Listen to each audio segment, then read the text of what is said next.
Un accord de cessez-le-feu a été trouvé entre le Hamas et Israël. Donc, ça a été annoncé par le président américain qui, depuis quelques semaines, est à la manœuvre au fait pour trouver la paix dans cette région. Donc, il avait fait des annonces il y a quelques semaines, il y a quelques mois de cela, où il disait que Gaza sera vidé, ainsi de suite, et ensuite ça va être reconstruit.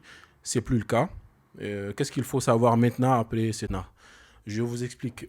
Après cet accord de paix, le Hamas donc a décidé donc de libérer tous les otages donc qui sont à sa position en ce moment. Et Israël aussi donc a pris l'engagement de ne pas continuer les bombardements. Donc il y a un cessez-le-feu.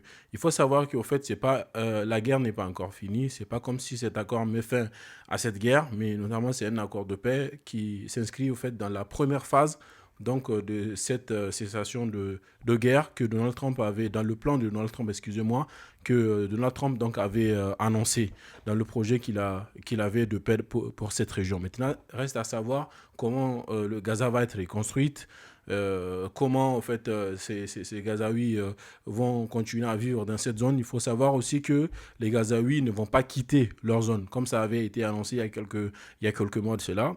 Cette zone ne sera pas donc vidée par les Gazaouis, ils vont rester.